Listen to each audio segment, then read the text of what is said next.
एक बार बोल दीजिए शिव गुरु महाराज की जय। आइए अनंत भक्ति चैनल में आप सभी भक्तजनों का एक बार फिर से स्वागत है। आज हम आप लोगों को अपने गुरुदेव महादेव जी का एक बहुत ही प्यारा कथा सुनाती हूँ।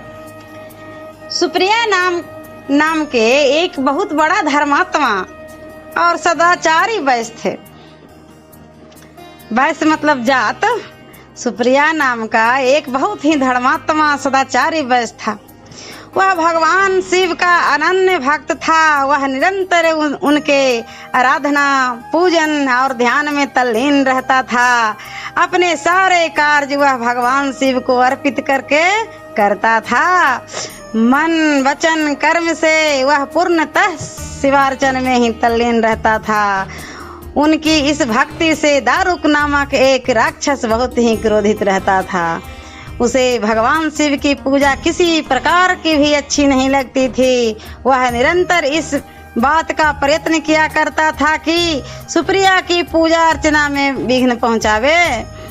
एक बार सुप्रिया नौका पर सवार होकर कहीं जा रहा था।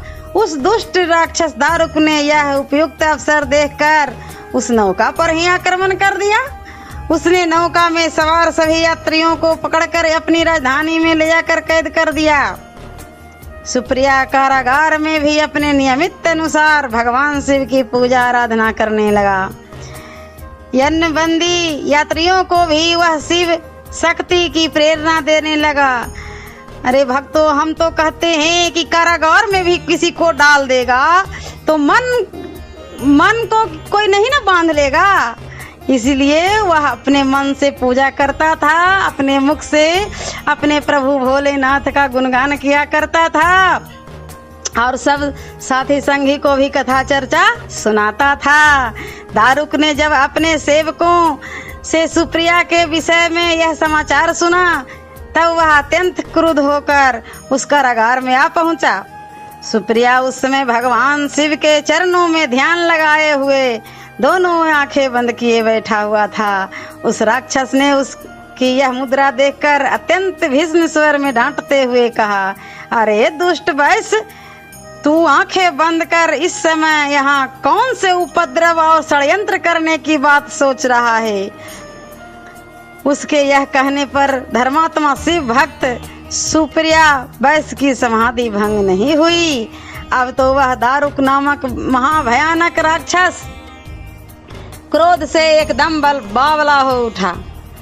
उन्होंने तत्काल अपने अनुचरों राक्षसों को सुप्रिया वैश्य तथा अन्य सभी बंदियों को मार डालने का आदेश दे दिया। सुप्रिया उसके आदेश से जरा भी विचलित और भयभीत नहीं हुआ। वह एक निष्ठ भाव से एकाग्र मन से अपनी और बंदियों की मुक्ति के लिए भगवान शिव को पुकारने लगा। उसे यह पूर्ण विश्वास था कि मेरे आराध्य भगवान शिव जी इस विपत्ति से मुझे अवश्य ही छुटकारा दिलाएंगे। उसकी प्रार्थना सुनकर भगवान शंकर जी तत्क्षण उस कारागार में एक ऊंचे स्थान पर एक चमकते हुए सिंहासन पर स्थित होकर ज्योतिर्लिंग में प्रकट हो गए। उन्होंने इस प्रकार सुप्रिया को दर्शन देके उसे अपना पाशुपत अस्त्र प्रदान किया। इस अस्त्र से राक्षस दारुक तथा उसके सहायकों को वध करके सुप्रिया शिवधाम को चला गया। भगवान शिव के आदेशानुसार ही इस ज्योतिर्लिंग का नाम नागेश्वर पड़ा था। हर हर महादेव। ऐसे ही मनोरंजक कथाएं, कहानियाँ और भक्ति गीत सुनने के लिए हमारे इस चैनल अनंत भक्ति को सब्सक्राइब करें और वीडियो अच्छी लगी हो तो लाइक का बटन जरूर दबाएं। धन्यवाद।